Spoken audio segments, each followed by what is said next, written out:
Ini adalah kisah nyata saya di bulan Ramadan tahun 2008. Kami berada di Palembang bersama mitra saya, seorang pengusaha hiburan, Helmi Yahya. Kami sedang melakukan perjalanan untuk bertemu dengan maestro pujaan kami untuk sebuah pekerjaan idealis, membuat film berbasis lagu-lagu beliau. Kami akan bertemu dengan pencipta lagu anak legendaris, A.T. Mahmud. Dalam perjalanan, di kendaraan terdengar bunyi telepon yang langsung diangkat oleh Mas Helmi. Dengan speaker mode-nya dia on-kan. "Bos, kita belum dapat talent nih buat acara naik haji gratis." Suara di seberang telepon terdengar galau. "Kok bisa?" Mas Helmi berkata dengan nada tinggi. "Sudah 3 hari syuting kok nggak ketemu?" Lanjut Mas Helmi berkata. Setelah itu dia mendengarkan argumen dari timnya yang panjang. Wajahnya memerah, bibirnya merapat, dan jari tangannya diletakkan di dekat bibirnya. Itu kebiasaan dia kalau panik. Untung lagi di Palembang. Saya nggak tahu kalau ada anak Triwarsana di sini. Kita ke tempat syuting dulu yuk. Demikian sebuah kata terucap dari mulutnya, dan setelah itu dia diam. Setiba di lokasi, yaitu sebuah rumah yang disewa sebagai tempat menyembunyikan hidden kamera yang dipakai untuk merekam dan menguji kelayakan seorang talent untuk berangkat dihajikan gratis sesuai dengan tema acara tersebut. Mas Helmi memiliki standar yang sangat ketat. Seseorang tersebut bukan layak dihajikan gratis, bukan karena direkomendasikan oleh orang lain, tapi harus lulus tes. Ini memang memakan biaya,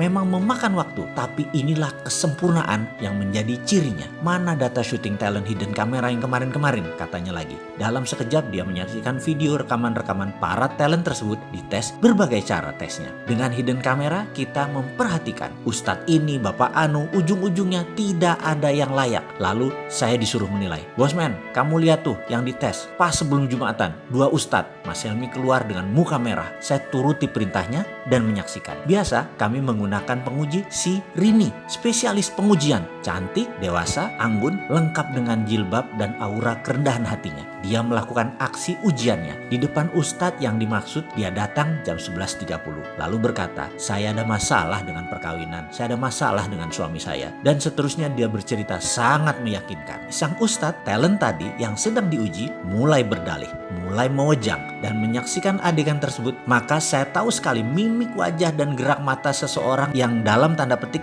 berminat. Darah saya langsung naik. Kok begini sih ini Ustadz? Ini orang terpandang di daerahnya yang direkomendasikan banyak orang. Menggeser duduknya dekat-dekat si Rini. Hidden kamera menangkap seluruh adegan dengan jelas. Dan yang mengherankan, dia abaikan sholat Jumat. Hilang rasa hormat dalam hati ini. Dasar buaya, saya berkata dalam hati. Di video satunya setali 3 uang sama saja. Malah Rini pakai dipegang-pegang lagi pundaknya. Setiap beberapa kalimat dia menyentuh bagian tubuh Rini di tangan, seperti menepis kotoran dari jilbab Rini. Dan padahal nggak ada apa-apa. Darah emosi saya naik memuncak. Gile nih, sama aja, dasar bandot semuanya. Saya mendadak sangat marah. Sebagai pria, tahu banget niat laki-laki macam itu. Emosi saya naik. Saya keluar ruangan. Mas Helmi nafasnya turun naik dengan cepat. "Gila nih, besok naik tayang jam 4 sore belum ada talent." "Di mana Rini?" "Lagi ada talent Pak, deket sini Pak." Demikian seorang staf Triwarsana menjawab. "Nih lagi kita tes, live tuh di ruang belakang." Bergegas kami melihat seluruh kru berharap-harap cemas. Mukanya semua tegang. "Jauh nggak dari sini?" saya bertanya. "Enggak Mas, paling 500 meter." Jawaban kameramen Triwarsana. "Siapa dia?" saya tanya. "Dia guru bahasa Indonesia, kalau sore ngajar ngaji." Demikian komentar staf Triwarsana. Dalam monitor terlihat seorang bapak sedang duduk kelelahan. Dia habis ngajar ngaji. Di masjid masuklah Rini. Dengan gayanya yang meyakinkan dia berkata, "Pak, saya ada anak usia 8 tahun, kelas 2 SD. Saya sudah tidak kuat merawatnya." Dipotongnya kalimat tadi ditambah dengan emosi. "Nakal banget Pak dia. Saya mau buang aja. Saya mau kasih bapak aja. Saya udah gak tahan ngurus anak itu." Si Rini menyelesaikan kalimat dengan muka memerah dan membetulkan jilbab sehingga lekuk tubuhnya sengaja yang berbentuk seksi tersebut terlihat. Sang bapak membuang muka. Kemudian dia menundukkan sambil menjawab, "Aku terima." "Maksud Bapak?" kata si Rini lagi. "Ya, sini anak itu, aku rawat dia. Ini pasti kehendak Allah. Aku ikhlas." Dia menjawab sambil menundukkan wajahnya. Muka Rini terlihat gugup. "Boleh saya serahkan ke Bapak anak ini hari ini? Rumah kami jauh Pak, di 7 Ulu." Rini menambahkan bobot ceritanya. Sang bapak memiringkan pantatnya, dirogoh sakunya, ada uang ribuan berlembar-lembar, kira-kira 15 lembar. Dia berkata, "Uangku hanya segini, diberikan ke Rini semuanya. Kamu ambil angkot, bawa anak itu kemari," tuturnya dengan santun. Setiap adegan ini kami menyaksikan dengan tegang. Bahkan penduduk sekitar mulai menggerombol di tempat kami. Sesak udara ruang monitor tersebut. Ayo kita ke sana, full kamera, kata Mas Helmi memecahkan ketegangan. Bergegas kami berangkat. Penduduk sekitar mengikuti gerak kru sebanyak 15 orang. 3 kamera, 2 sound boom sangat menarik perhatian warga kampung sekitar. Setibanya kami di lokasi, kamera langsung keluar dari segala penjuru. Sang bapak terkejut, wajahnya bingung. Kemudian Mas Helmi Yahya muncul dengan mengatakan, Alhamdulillah, bapak dapat hadiah naik haji gratis. Sang bapak terkejut bukan main. Wajahnya bergetar, giginya bergemerutuk, tak bisa berkata-kata, bersujud di sajadah berkali-kali. Dan selang beberapa menit hadir penduduk sekitaran, kira-kira 500-an warga kampung sekitaran, dan tanpa komando mengumandangkan kata-kata labaik Allahumma labaik. 500-an orang lebih meneriakkan kata-kata tersebut berulang-ulang. Bergetar kami semua. Air mata saya turun tanpa sebab. Saya bertanya pada seorang ibu yang berdiri sambil menangis. Siapa dia, Bu? Tanya saya. Oh,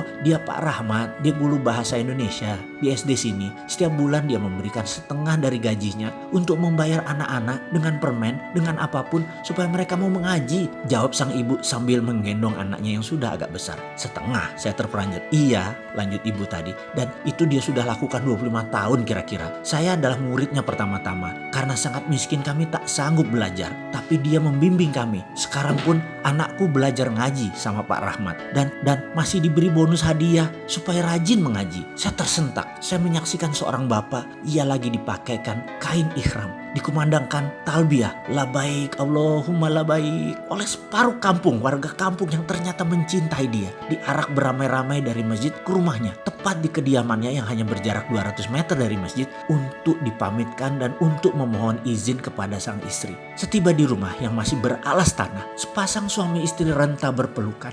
Saya masih mendengar sang bapak berkata, Allah mengabulkan doa kita, Bu. Aku berhaji. Aku yang miskin ini berhaji. Suaranya lirih. Mohon izin ya, Bu. Tersungkur di tanah saya seketika mendengar kata-kata tersebut. Terima kasih ya Allah, terima kasih. Masih ada orang seperti Pak Rahmat. Engkau sisakan untuk kami belajar. Tak henti-henti saya bersyukur. Berangkat berhaji ke Baitullah tidak lagi persoalan pekerjaan dan jabatan ataupun uang. Berangkat haji adalah tentang kejernihan hati. Siapa yang pantas, maka Allah Subhanahu wa Ta'ala akan mengundang orang itu lewat jalan yang tidak pernah kita bayangkan. Marhaban ya Ramadan.